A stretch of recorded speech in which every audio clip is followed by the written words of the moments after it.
Obviously, after you've cemented yourself in Martin O'Neill's team, he decides to leave. Were you a bit gutted when you heard the news he was going to go?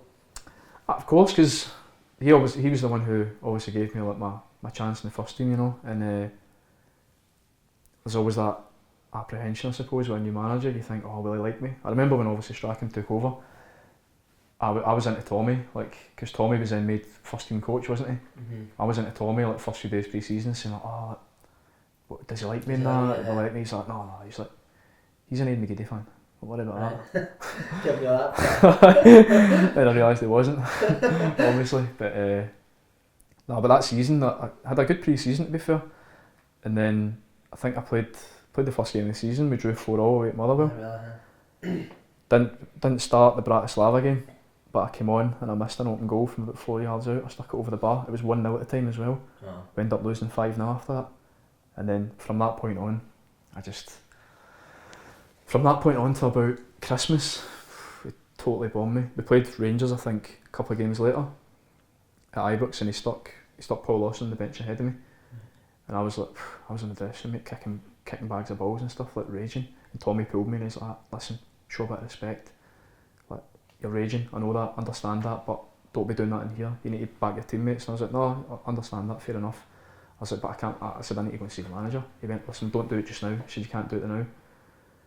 I remember I went to go and see him, I think it was the Monday after it, and he just basically was going, nah, you're not for me, basically. You're not my type of guy, you know, I think you're ahead of yourself, you're big time, you're all this sort of stuff. You played a lot of games last season and now you think you're one of the main men. And I was like, well, can I go on loan then? He was like, nah. And I was like, so what do I do then? He went, play resis. So I went back to playing resis for about 3 months, playing every week. My head was absolutely falling off as well. Because you have a bad game in the resis, you think, where do I go from here? Yeah, exactly. Do you know what I mean? Even after I can't even have a good game for the resis. And I had a few bad games in the bounce. I remember it, my head was absolutely falling off, and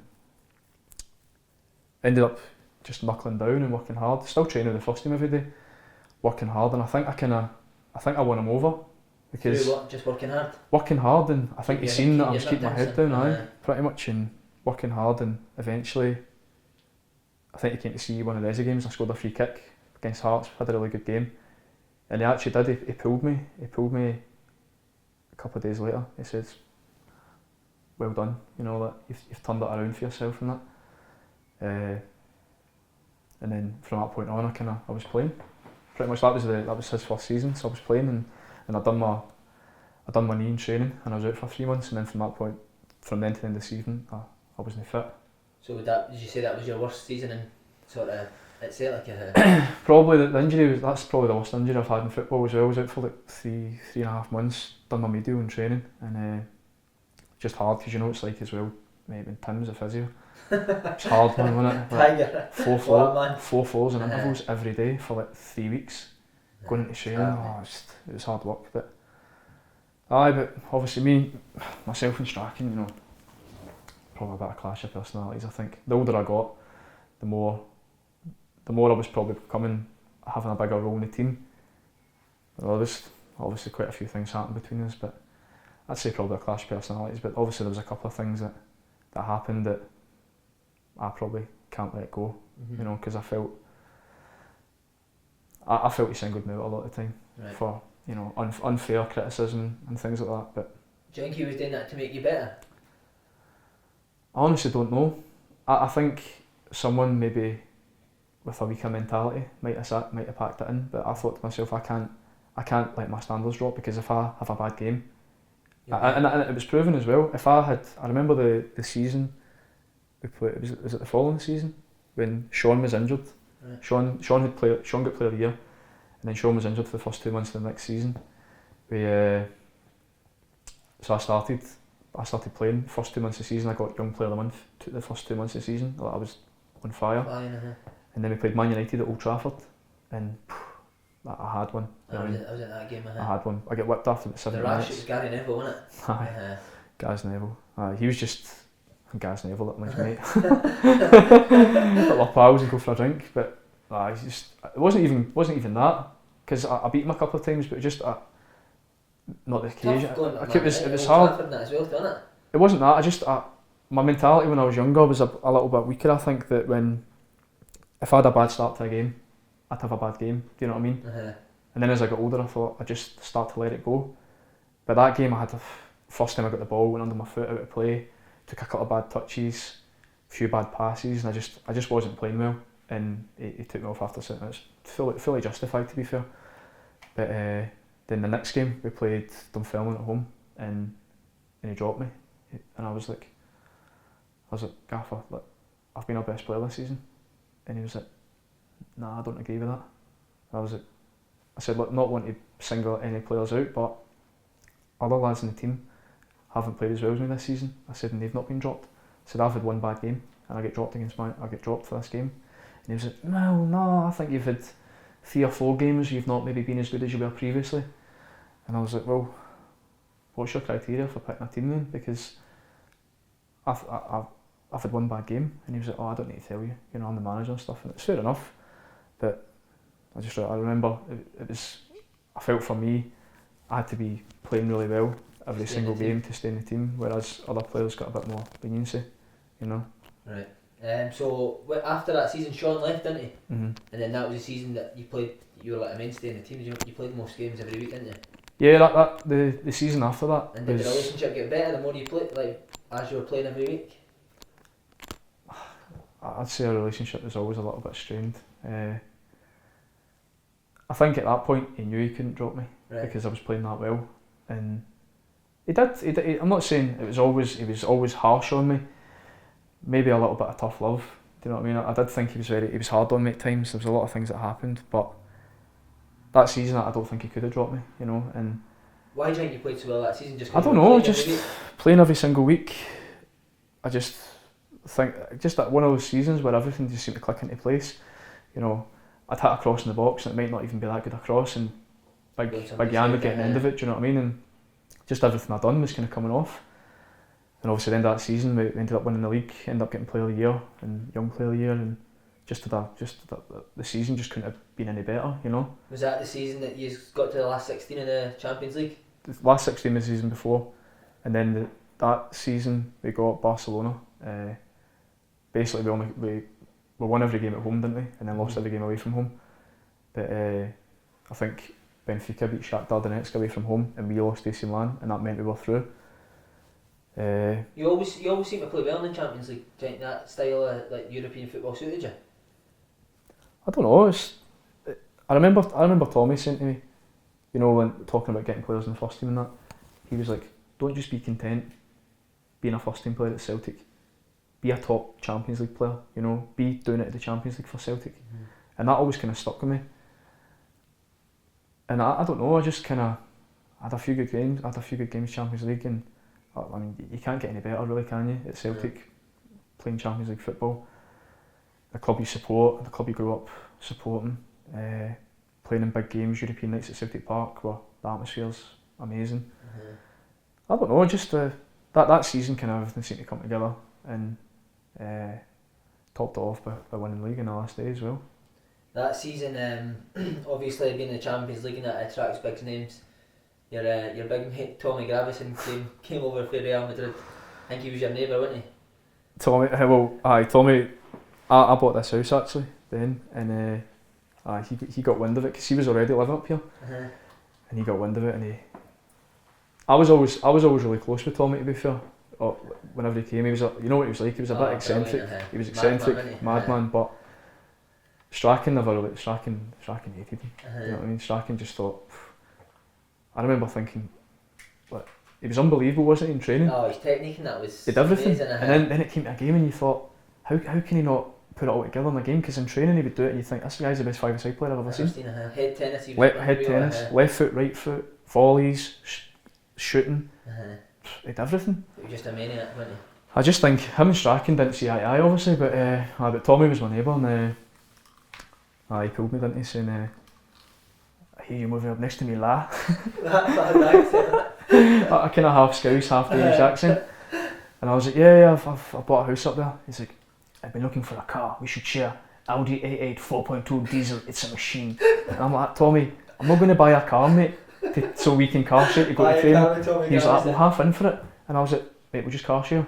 And he was like, think about it. Oh mate, what a guy. Like, it was things like that he used to come out with. Like, just ran. He just thought differently to everyone else, didn't he? I remember when he left and he'd been away for about a year, right? And the first team were playing, and we were all in the stand or just no. And I remember walking up through the old school up to Celtic Park, mate. I just turned round and I seen Tommy Gravesen. I was like, what's he doing? Yeah, comes running up. Mate, he still had the Celtic club suit on. He'd been away for a year.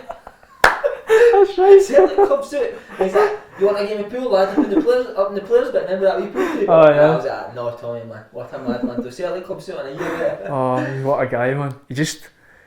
I remember some of the stuff you could write a book on Tommy, really, couldn't you? The things he'd done, but the driving on the wrong side. I remember coming out. It was after a game one night, and he always used to like. I still stayed with my mum and dad at the time, and I would go right here, and he would go straight on to come up to where he lived. Right. And he would always like be in front of me, and he would always like when I left off, he would always like put his finger out like that, out the window. You know, they like scored a goal. He'd always just put his finger out the window like that, and I'm going right. But that night, coming out of Celtic Park after the game, went right down London Road, and we would always go left down kind of through the industrial estates. Right, yeah. And I remember just sitting in traffic. You know the way traffic is after a game at Celtic Park. And I just look in my mirror and I just see this like Honda Club car flying up the wrong side of the road. With the wind? Flying up the wrong side of the road with his arm out the window like that. Just drove by everyone. I was like, oh, Tommy, man. See, when he got, remember he got bombed and he started training with the reserves? We'd play a game. And I remember my team was beating his team like 3-0. And he would just come up and like get me in a lock. Aye, chokehold or something. And like, fling us to the deck, mate, and then just run and like score a goal. Aye. I remember I think we went like 4-1 up and he just grabbed the ball and he's like to Willie, no lad, we start again, no lad, start again, use that side, us board in the middle, no, we'll start again. Just absolutely, you'd be like, Tommy man, what are you doing? You know, you seen it yourself, what it was like in training, didn't you, that thing we used to do when, don't shout at the shooter. That man, that was me. Crazy, what, you would just stop completely. Stop training completely. I remember one time going like that, he was just about to shoot, and I'm going, Tommy.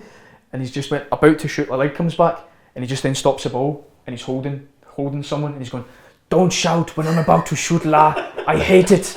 It's the worst thing in football. I hate it, la. And I'm like, Tommy, I'm just like shouting for the ball, and he's going, no, don't ever shout at the shooter. I hate it. Don't ever shout. Just imagine him, man. Brilliant. Absolute character, man. See, when he came to Real Madrid, what must they have thought of me? I know, because he's went from Real Madrid as well, and he came to us and like he played a bit at the start, and then Strachan just completely bombed him. Mm-hmm. I remember like, I was quite close to him though. Like he used to always like come and like kind of hang about with me. Like the two of us were quite close, but I remember that one when he's in the dressing room and Strachan's giving a team talk, and he's just finished, and I looked over at Tommy, and Tommy's sitting in the corner like that with a newspaper with the eyes cut out of it, and looking through. Through the newspaper with his eyes. Strachan's literally just finished the team talk. Oh. Brilliant. That year you had an incident with Lennon at East End Park. What happened there? It was over absolutely nothing as well.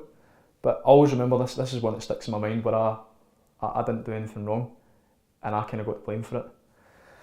So obviously we played Dunfermline away. We won 2-1.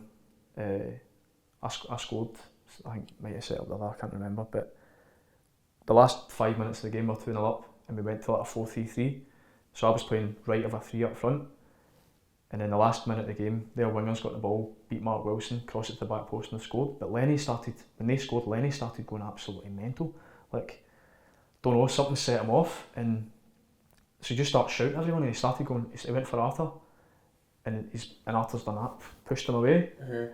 And then he's like, and you, where were you there?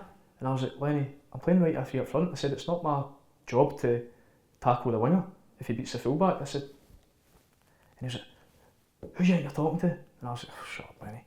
And that's when he came over and pushed me, and then I've like, pushed him back, and then it all got split up. But I didn't really think much of it. I just thought, you know, I knew what Lenny was like when he was a player. Like, he had a hot, like, he had a temper on him, do you know what I mean? But he just always, you take it with Lenny because you know that's what he was like, but that happened anyway. But I remember coming into the dressing room and I never done anything wrong that day. All I did was stand up for myself. I was still young at the time, I think I was only 19. But I stood up for myself and it all kind of died down. Lenny wasn't really saying much in the dressing room, but we came in and Strachan starts having a go at me kinda. So he starts off with going, this guy has done everything at this club, he's won everything, he's been here for 7 years. He's like, the biggest skill in football is passing a ball to a teammate. Not all your tricks and your flicks, like talking to me. And he was like, Aiden, you might get a few girls in the nightclub because you've got a few tricks. And I was like, what does that even mean? Do you know what I mean? But with Strachan thought, he used to say random things like that. But he said that and I thought, why am I getting the blame for this here? Like, Lenny's getting off scot-free and Lenny's started almost 2 fights. And the timing was kind of perfect because I remember right after that, Strachan still kind of having a go at me saying, passing the ball to a teammate's the biggest skill in football. And the door opens and Ian Jamieson stuck his head through and he's done that. Gaffer, can I get Aiden? He's just got man of the match. And Strachan goes like that. No. Strachan's like that. No, he wasn't man of the match. No. He's not getting it. Darren, you were man of the match. And he went, Darren, you go and get the champagne. So he wouldn't let me go and get the champagne. So I had to sit in the dressing room and Darren went and done the interview and they went, oh, can you give that to Aiden please? So he brought me in the champagne. It's just one of kind of many incidents that happened, but